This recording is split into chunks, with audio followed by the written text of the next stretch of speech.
এবং ব্রত আমাদের ব্রত হতে হবে, হ্যাঁ আমরা করব, তাহলে অনেক আমি কিছু। আপনাকে খুব ফ্র্যাঙ্কলি জিজ্ঞেস করি, আপনার মেয়ে আমেরিকায় পড়াশোনা করে এবং আপনি লায়ন ক্লাবের সঙ্গে আছেন, বিভিন্ন কারণে পলিটিক্যাল কারণে আপনার বিদেশের অনেক অনেক দেশ আপনি ঘুরেছেন।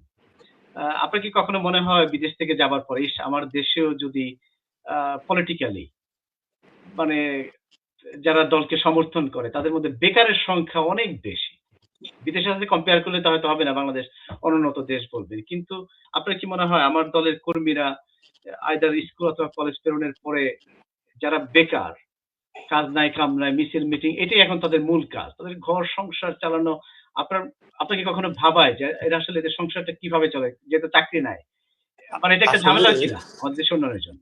খুব খুব গুরুত্বপূর্ণ একটা প্রশ্ন করেছো তুমি, কারণ রাজনীতি কিন্তু কোনো পেশা না। না। মানুষের প্রত্যেকেরই কিন্তু একটা জীবন আছে, জি। যে আমি লেখাপড়া করব, লেখাপড়া করার পর আমি সংসার করব, আমার সন্তান হবে, সন্তানদেরকে আবার লেখাপড়া করব। এটা একটা জীবনযাত্রা, একটা চেইন অফ কমান্ড। কিন্তু আমি মিছিল করে যাব, আমার সাথে লোকজন মিছিল করে যাবে, আমি তাদেরকে হয়তো কিছু খরচ দিলাম, তারা এভাবে জীবন পার করবে, এটা কিন্তু কারো চাহিদা হওয়া উচিত না বা কারো কাম্য হওয়া উচিত জি। না। প্রত্যেকে তার স্বাভাবিক জীবনযাত্রা করতে দেওয়া উচিত।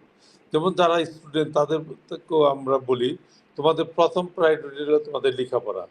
লেখাপড়ার অবসরে তোমরা রাজনীতির সাথে সম্পৃক্ত হও, দেশের সেবামূলক কর্মকাণ্ডের সাথে সম্পৃক্ত হও, কিন্তু তুমি লেখাপড়া, তোমার কাজকর্ম, সংসার বন্ধ করে তুমি পলিটিক্স করবা, তুমি উন্নয়নমূলক কর্মকাণ্ড করবা, অথচ তোমার উন্নয়ন হবে না, এটা আমি চাই না, এটা আমি বিশ্বাসও করি না। আগে নিজেকে এস্টাবলিশ করতে হবে, তারপর সমাজকে কিছু দিতে হবে। নিজে যদি এস্টাবলিশ না হই, আমি কিভাবে সমাজকে কিছু দিব? আর সমাজকে কিছু দিতে হলে সবাইকে সম্পৃক্ত করেই দিতে হবে, এবং সবাইকে সম্পৃক্ত করতে হলে সবাইকে স্বাবলম্বী হতে হবে। অনেক সুন্দর করে বলেছেন, এক্স্যাক্টলি আপনি ঠিক এই মোটিভেশনটা আশরাফ ভাই কিভাবে কর্মীদের এখানে আমি মাঝে মধ্যে ফেসবুকে দেখা যায় যে কখনো কখনো আমার মনে এরকম প্রশ্নটা আসে কিভাবে সম্ভব যে প্রায় প্রতিদিনই ঢাকা শহর বলি, নবাবগঞ্জ বলি, দোহার বলি, অনেক সময় আছে মিছিল মিটিং, এই যে হাজার হাজার যুবক ছেলেপেলেরা শুধুমাত্র রাজনৈতিক প্রয়োজনে যে পরিমাণ সময় তারা দেয়, তাদের এই সময়টা যদি প্র্যাকটিক্যাল কাজে লাগতো হয়তো ছুটির দিন 2 দিন ছাড়া আশরাফ ভাই এত লোককে আপনি ডাকলেই পাওয়ার কথা না নিয়ম অনুযায়ী। আপনি আমেরিকায় যায় যদি বলেন যে অমুক দিন বিকেলে আমি আসবো, তাদের কায়দার ছুটি নিয়ে কিন্তু মিটিং এ যাইতে হয় আশরাফ ভাই, অথবা মাত্র 2 ঘন্টার জন্য তারা কিন্তু আসে।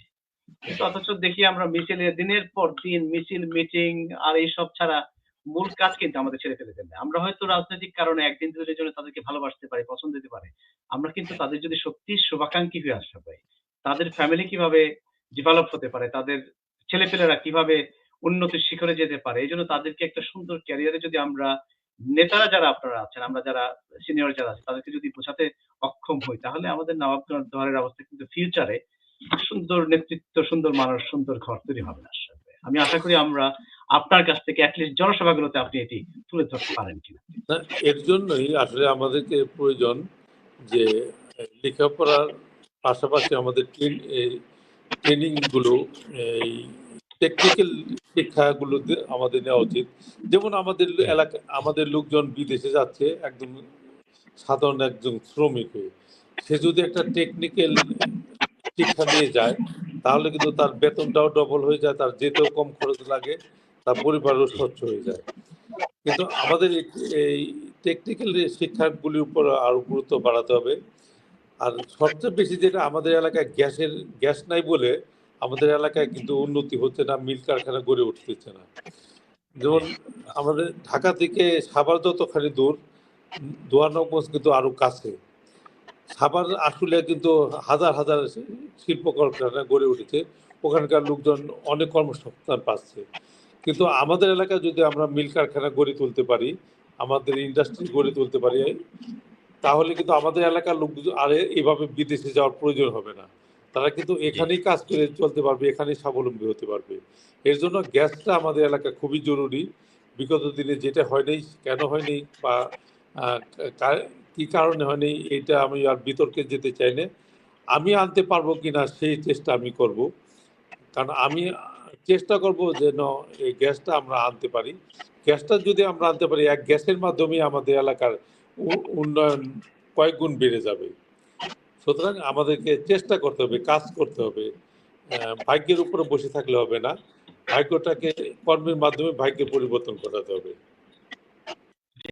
এবং আমি আশা করি আসলে আপনার সামনের যে জনসভা হবে, আমি পার্সোনালি আশা করি আপনার বক্তব্যের কোনো এক জায়গায় অন্তত 1 মিনিটের জন্য আপনার কর্মীদের উদ্দেশ্য যদি এই কথাগুলো বলেন যে তোমরা মিছিল, মিটিং, রাজনৈতিক সাপোর্টের পাশাপাশি তোমরা নিজেরা কোনো না কোনো একটা কর্মসংস্থানের সাথে তোমরা ঢুকে পড়ো।